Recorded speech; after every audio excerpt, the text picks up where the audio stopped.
All right, so in today's video, I'm gonna show you the low light test that I did with the EVO 2 Pro. Let's get started. What's good, guys? Ken here, you're watching Original Dobo. This channel's all about drone and tech, so if you're into that type of thing, be sure to hit that subscribe button before you leave this video. So I went ahead and did some low light tests with the EVO 2 Pro. I did not take the Mavic 2 Pro with me and run those comparisons. I was on limited time last night and I wanted to be able to get to location without incident. If you want to see what the Mavic 2 Pro can do, I did a video with the EVO 8K and comparing the Mavic 2 Pro to it. I'll link a card up here if you want to check that video out. Now, something to keep in mind, they did change the colors of the buildings in the entire city to gold and green for the Bulls, go Bulls. So yeah, they did that, so it was a little bit different. It caught me off guard, but it's actually pretty cool to see all the different colors that they put out on the buildings. Anyways, I flew around into the same spots that I did the last time, captured some of the same images, and I think it did great. Now, some clarification before the video starts. I filmed in 24 frames per second. The EVO writes to the SD card at 24 frames per second.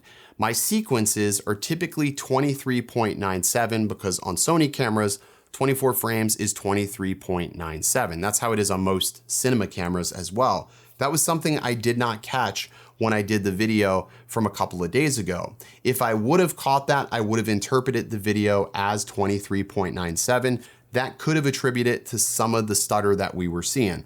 Another thing I noticed was the Mavic 2 Pro had a Polar Pro ND8 on the front of it, which it didn't even dawn on me because I was in such a rush to get this done and beat sunset that it would have skewed the results. So take that as it is, but at nighttime, I do like to shoot in 23.97 or 24 frames per second because it lets much more light in.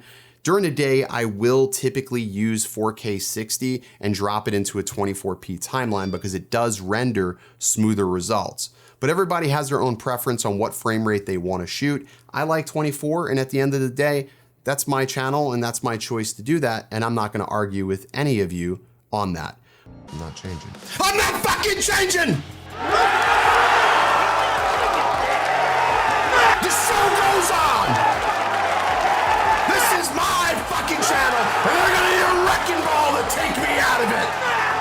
But enjoy this night clip, and I'll be back to give some further explanation after it plays.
Alrighty, so from what I saw, the EVO 2 did pretty solid.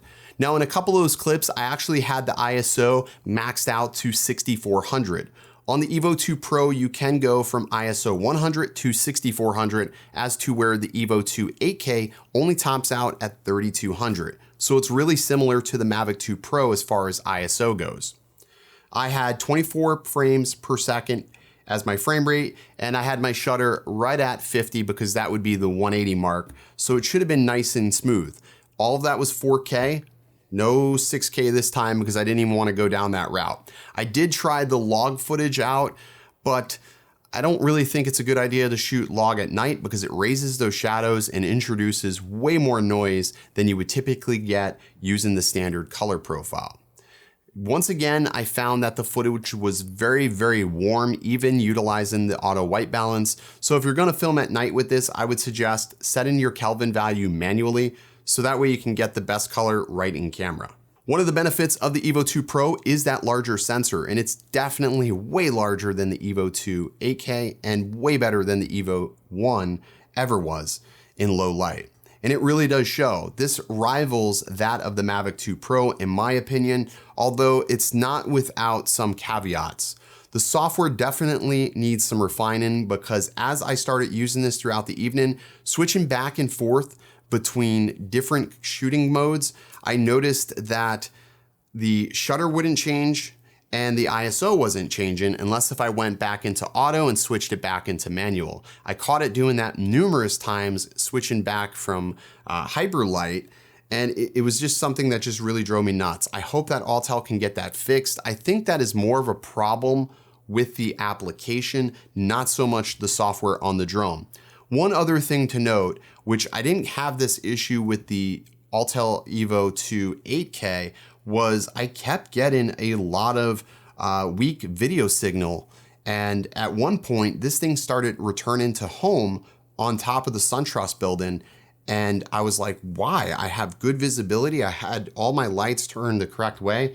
It just made no sense why it would return to home. So I ended up pausing that and then regaining manual control over it. I did set my return to home altitude as high as I could for this drone in order to be safe around those buildings. There was very little traffic, so we were really safe. And I had the beacons turned on so that way I can see the drone at all times.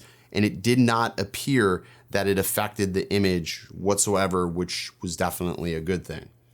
All in all, I'm really impressed with it. I wouldn't advise flying at night because it is dangerous and you can lose a drone very, very easily, especially in a city if you're not careful with all sorts of interference. It is possible.